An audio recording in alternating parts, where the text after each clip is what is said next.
दर्शनों की इसी श्रृंखला में श्रावण मास के द्वितीय सोमवार को अलीगढ़ जनपद में गभाना में स्थित कन्होई के पास एक आश्रम पर हम आए हैं। इस आश्रम को यहाँ पर भूमिया बाबा के मंदिर के नाम से जाना जाता है और कहा जाता है कि यहाँ पर आने वाले श्रद्धालुओं की मनचाही मुराद पूरी होती है।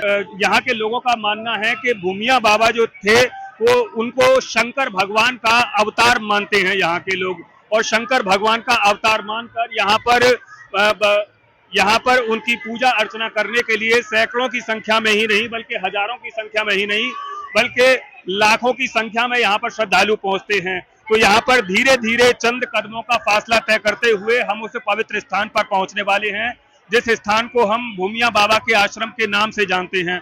दर्शनों का सिलसिला यहाँ पर प्रारंभ करते हैं। यहाँ पर मेरे दाहिनी तरफ देवादिदेव महादेव का विग्रह विराजमान है और यहाँ पर देवादिदेव महादेव के भक्त उनको मनाने के लिए तरह तरह की वस्तुएं देवादिदेव महादेव पर अर्पित कर रहे हैं।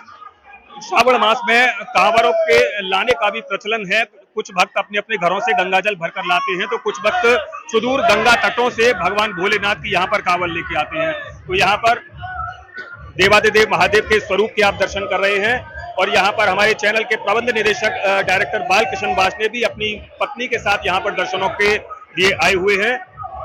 तो निरंतर हम आगे बढ़ेंगे और यहाँ पर गभाना में भूमिया बाबा के जो आश्रम है, भूमिया बाबा का जो मंदिर है, उसके अनवरत रूप से आपको दर्शन कराएंगे।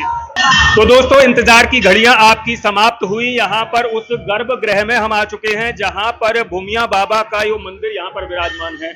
यहाँ पर एक समाधि के रूप में भूमिया बाबा का ये विग्रह विराजमान है, जिसके दर्शनों के लिए यहाँ पर हजारों की संख्या में श्रद्धालु अनवरत रूप से पंक्तिबद्ध तरीके से एक एक कर यहाँ आ रहे हैं और यहाँ पर बाबा के दर्शन प्राप्त कर रहे हैं। यहाँ के लोगों का मानना है कि साक्षात शिव का स्वरूप थे भूमिया बाबा, जो कि यहाँ पर कन्होई में आश्रम बनाकर रहा करते थे। कहा जाता है कि एक झोपड़ी में बाबा रहकर यहाँ तपस्या करते थे और लोगों के कल्याण के लिए उन्हें आशीर्वाद दिया करते थे। एक कथा कुछ ऐसी भी है कि बाबा की झोपड़ी के पास एक कुआं भी था और उस कुएं के बारे में कहा जाता है कि ब्रिटिश काल में जब यहाँ गभाना में होकर रेलवे की लाइन डाली जा रही थी, तब उस कुएं को पाटने का प्रयास यहाँ पर ब्रिटिश सरकार ने किया, लेकिन उस कुएं को ब्रिटिश सरकार के सैनिक कई बार और रेलवे के जो अधिकारी हैं वो कई बार उस कुएं को पाटने का उन लोगों ने प्रयास किया, लेकिन उस कुएं को नहीं पाट पाए। तो यहाँ पर दर्शनों की बात आपको मैंने बताई कि यहाँ पर दर्शन भगवान महादेव के यहाँ पर किए जा रहे हैं। हमारे चैनल के डायरेक्टर बालकृष्ण जी भी अपनी पत्नी के साथ यहाँ पर दर्शनों के लिए आए हुए हैं। गभाना में कन्होई स्थित यहाँ पर आश्रम पर यहाँ पर काफी प्राचीन मान्यता है। मैंने आपको पहले भी बताया था कि लगभग 250 साल पुराना इस मंदिर का इतिहास है और यहाँ पर भूमिया बाबा को भगवान शंकर का स्वरूप के रूप में लोग यहाँ पर मानते हैं। रेलवे लाइन की बात चल रही थी, मैंने आपको बताया कि यहाँ पर भूमिया बाबा का जो कुआं है उसको पाटने का ब्रिटिश सरकार ने कई बार प्रयास किया, लेकिन उस कुएं को नहीं पाट पाए। उसके बाद उस कुएं का स्थान छोड़कर ब्रिटिश सरकार द्वारा, रेलवे विभाग द्वारा यहाँ पर रेलवे लाइन डाली गई।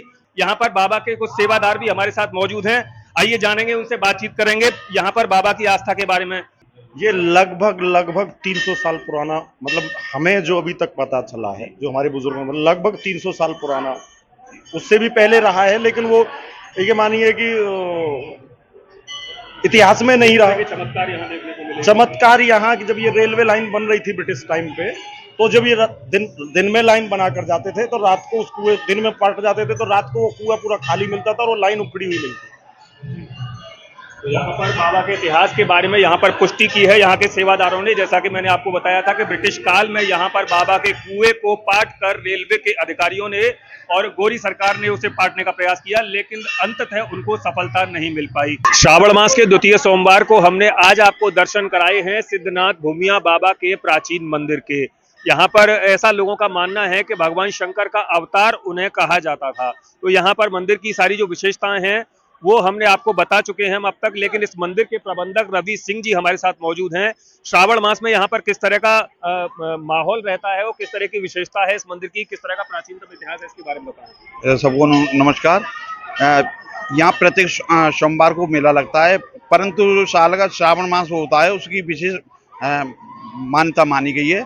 यहाँ श्रावण मास में लाखों की संख्या में जो श्रद्धालु जो जलाभिषेक के लिए आते हैं और मान्यता है जो बाबा के यहाँ मनौती मांग के जाते हैं उनकी मनोकामनाएं सभी पूर्ण होती हैं। किस तरह के चमत्कार यहाँ देखने को मिले हैं, वो तो क्या बताते हैं आपके बारे में? ये पुराने समय से बताते चले आ रहे हैं। यहाँ रेलवे लाइन के पास एक कुआं बना हुआ है। बताते हैं अंग्रेजी शासन काल था और ये रेलवे लाइन जो निकाली जा रही थी और ये आपके मिट्टी और ये कंकड़ वगैरह से उस कुएं को शाम को बंद करके जाते थे, सुबह को खाली मिलता था। और ये प्रक्रिया अंग्रेजों ने कई बार की और हार के वो कुआं बंद नहीं किया, ना हो पाया और रेलवे ट्रैक को थोड़ा सा टेढ़ा कर दिया वहां से। यहाँ पर बातचीत के लिए बहुत बहुत शुक्रिया। हमारे साथ मौजूद थे इस मंदिर के प्रबंधक रवि सिंह जी। जैसा कि हमने आपको बताया था, इस मंदिर के बारे में कई सारी चमत्कारिक घटनाएं जुड़ी हुई हैं और श्रावण मास के पवित्र सोमवार को यहाँ पर सैकड़ों की संख्या में, हजारों की संख्या में श्रद्धालु दर्शन करने के लिए आते हैं। दोपहर के लगभग 1 बजे का वक्त है, इसलिए यहाँ पर भीड़ थोड़ी कम नजर आ रही है, लेकिन जिस वक्त प्रातःकाल सवेरे के 4 बजते हैं तब तक आसपास सुदूर गांव की पब्लिक यहाँ पर आती है और देवाधिदेव महादेव का अभिषेक करती है। और कहा जाता है कि यहाँ पर दर्शनों के बाद भी श्रद्धालु सांध्य काल तक यहाँ पर अनवरत रूप से इस आश्रम में पड़े रहते हैं और देवाधिदेव महादेव का आशीर्वाद प्राप्त करते हैं। इतना ही नहीं, यहाँ पर बिल्कुल मेले जैसा माहौल रहता है, जहाँ पर चाट पकौड़ी की दुकानें भी लगाई जाती हैं और विभिन्न प्रकार के खेल खिलौने की दुकानें भी लगाई जाती हैं। तो यहाँ पर न सिर्फ श्रद्धालु दर्शन करते हैं बल्कि यहाँ पर मेले का भी भरपूर आनंद उठाते हैं।